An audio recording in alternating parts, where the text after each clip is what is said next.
Hey, welcome back to the shop today, everybody. Today is November 11th, very special day. It's Veterans Day, so thank you to all the men and women who served our great country there. This video today is not a video that I wanted to make, but it's kind of a funny story, so let's get right into it. Okay, so if you guys do remember last video, we did the upper coolant pipe from Worley Custom Fab. That has been holding up great. Have had absolutely zero leaks, no issues. Been keeping an eye on the coolant. Coolant's actually been staying very good, so no major issues there. Now let's get into the reason for the video. I was driving this thing and I've only driven it probably 10 miles. Well, no, that's not a lot. That's a lie. Probably 50 miles since I put it all together. I was giving this thing the full pedal. I mean, I was rocking and rolling with it, and boom! I was like, what the hell? Well, I blew this pipe off and put a big ass dent in it back there, where it probably blew back into here somewhere. So I'm assuming I didn't have this clip on very good. So let's look at that. So I was driving the truck,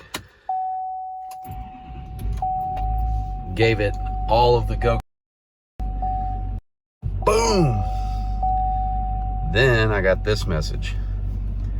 Emission system, see owner's manual, 174 miles until limited speed, check engine light. And I was like, what the hell? And then that's when I pulled over and saw that pipe had blown off. Oh yeah, when I say I blew it off, I blew it off. I'm pretty sure I blew it off at the upper boot too. So let me start taking this thing apart. Let's get into what we did. I'm assuming I probably didn't have this clip on all the way, maybe. But let's get into it and show you guys how to fix it, hopefully. First things first, let's take all this stuff apart.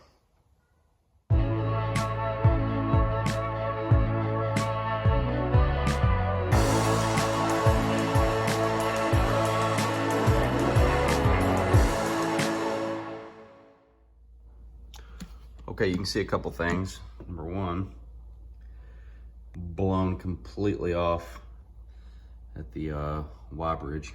I don't even know if they call them Y bridges anymore. It looks like a sad giraffe. So I took the cold air intake box out. I'm actually gonna remove this battery tray just to give me really good access to that. So let's get that off next.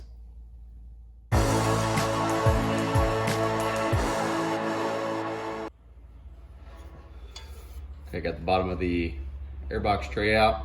Let's see if we can get in there and figure out what went wrong. Hey, I also forgot to mention, remove your negative battery terminals anytime you're working on your electrical system or disconnecting sensors. Okay, I guess the first thing I'm gonna do is loosen up this T-bolt clamp.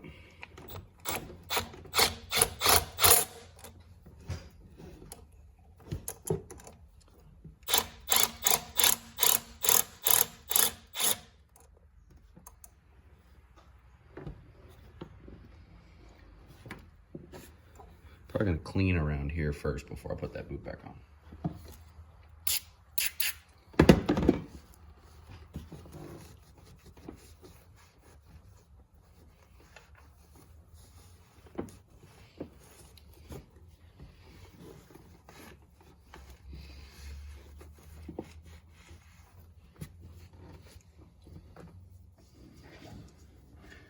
It doesn't look like we actually put a hole in the pipe or anything, so that's good.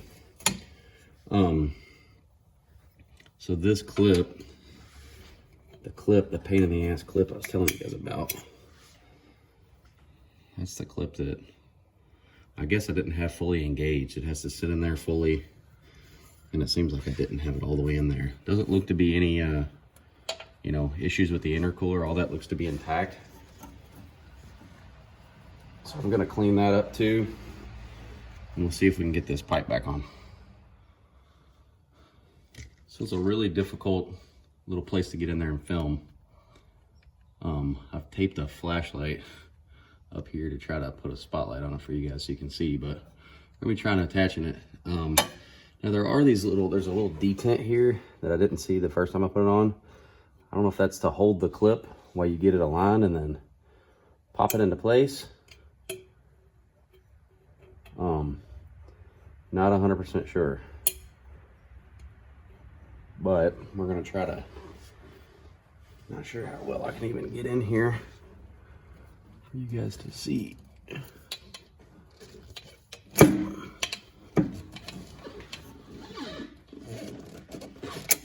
Oh, there goes the damn clip. There goes the clip on the other side. I'll pop this clip all the way off.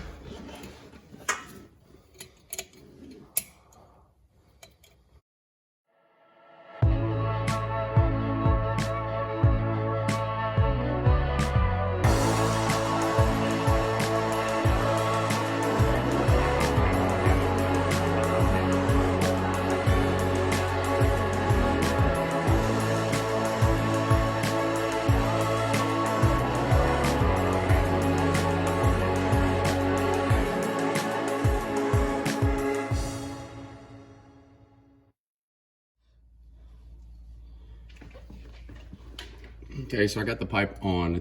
I don't have the clip in at all yet. Whoops. You can see it still has to go way far back.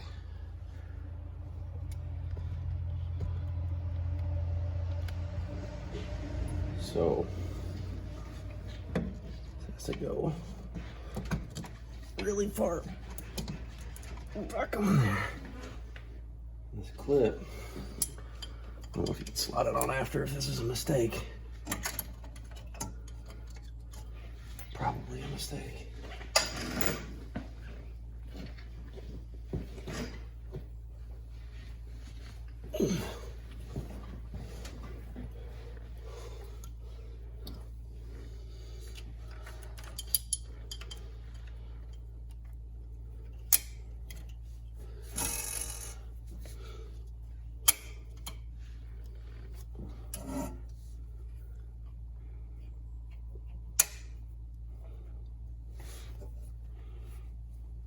Not it.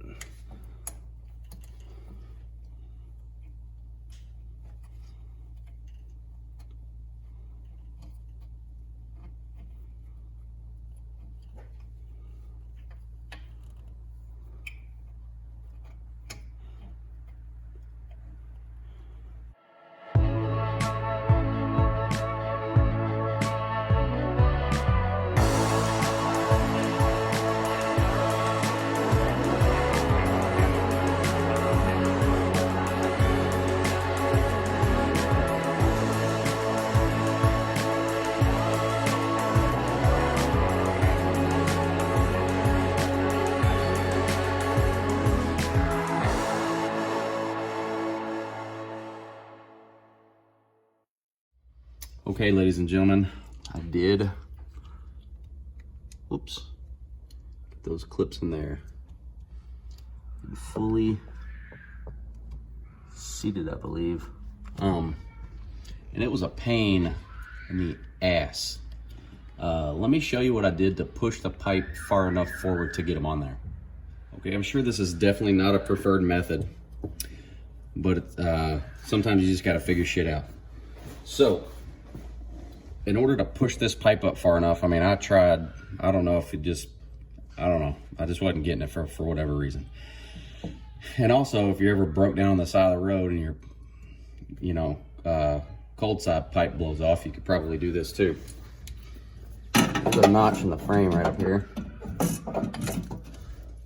I hooked into that frame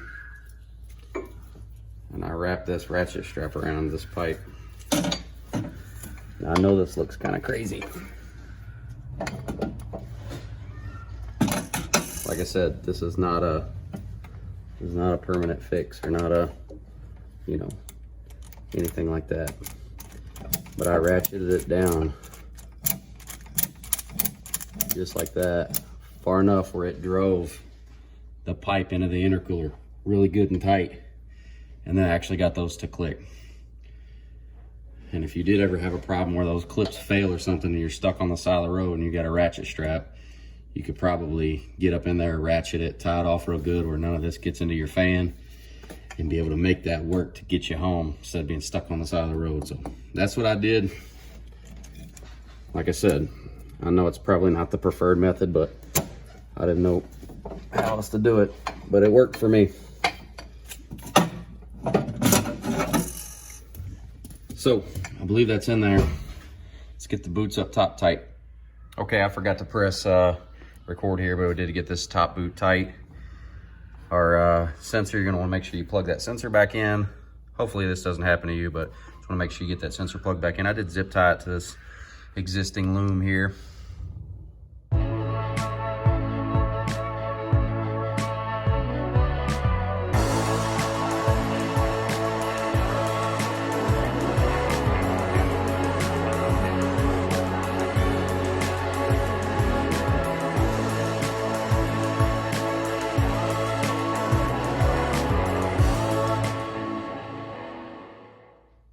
Okay, once you have all your clamps tight, make sure to hook your negative battery cables back up.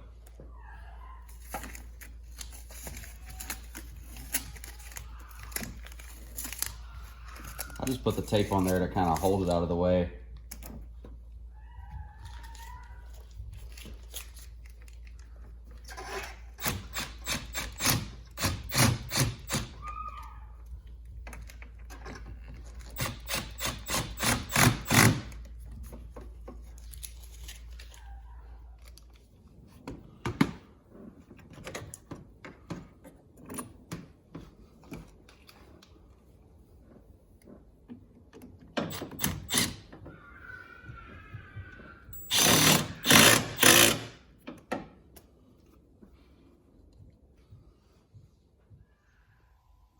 Okay, so I think we finally got it back together, hopefully the right way.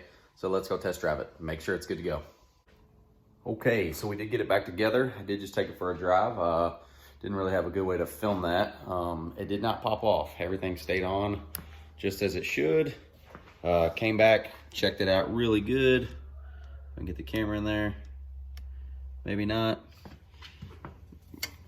On there really good and tight. So I think we're good to go. Hopefully you don't have to do what I did with the ratchet strap deal. Whenever you go to put it on, just don't pop it up there a little bit and think that your clips are in, because you gotta really put some ass behind that thing to get it to go on. So hopefully this helps somebody out there. If you guys have this problem, might be a way to fix it, might not, for sure. But once again, happy Veterans Day.